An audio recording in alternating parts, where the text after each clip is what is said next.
Olá pessoal, o STF ele trouxe um entendimento, fixou na verdade o entendimento de que a audiência de custódia ela tem que ocorrer para todo tipo de prisão e não apenas as prisões em flagrante. Isso porque havia algumas divergências em alguns tribunais de alguns estados e não realizavam as audiências de custódia quando eram prisões por mandado de prisão, por exemplo, temporária ou preventiva. E até mesmo há alguns aspectos relacionados às prisões por dívidas de alimentos.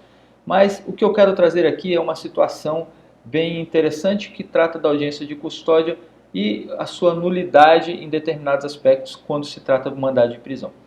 Ocorre que, no caso, pode acontecer, como aconteceu há alguns dias comigo, de um indivíduo ser preso e por um mandado de prisão de outro estado, outro tribunal.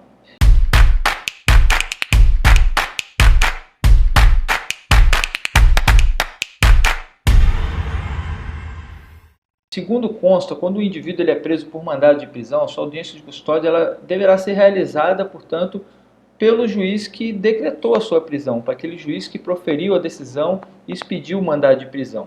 Isso tem base no artigo 287 do Código de Processo Penal e foi assim, inclusive, que veio o voto do ministro do STF no último dia 3 de março de 2023.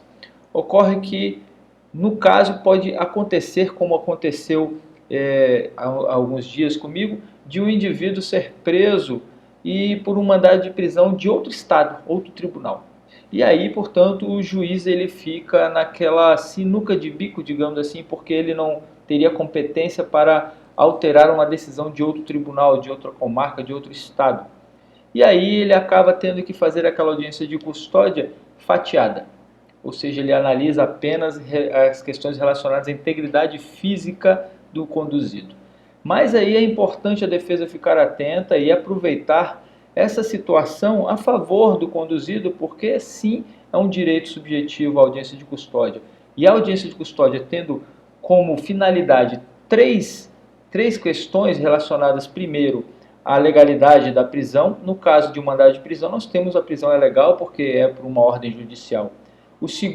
A segunda questão seria a integridade física do conduzido, se ele sofreu alguma violência policial.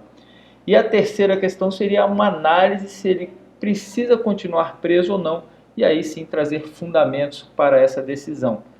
Acontece que nessas questões, quando o mandado de prisão ele é um cumprimento de outro estado, o juiz que fez a audiência de custódia ele se sentiu incompetente para fazer uma alteração daquela decisão e então apenas analisou a respeito da integridade física do conduzido. É claro que eu aleguei a nulidade do ato da audiência de custódia com base no artigo 5644 do CPP, que estabelece que é nulo um ato quando ele apresenta a falta de uma formalidade essencial ao ato.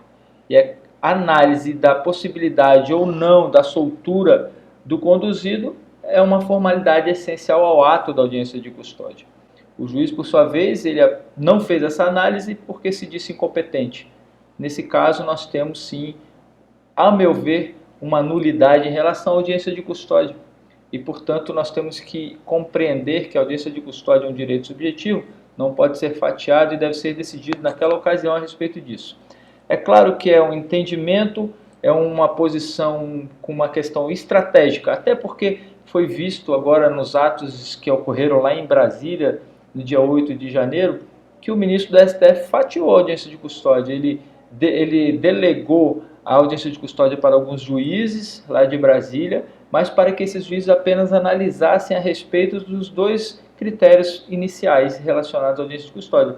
E em relação à possibilidade de suas liberdades, ele disse que seria competência do STF. Então nós temos aí esses entendimentos, a meu ver, não pode ser fatiada a audiência de custódia e se assim acontecer, ela deverá ser sim considerada nula e automaticamente, não tendo audiência de custódia no prazo de 24 horas como estabelece a lei, nós temos uma prisão ilegal. Para quem não me conhece, meu nome é Marcelo Madeira, eu sou advogado criminalista e esse é o Esclarecidamente.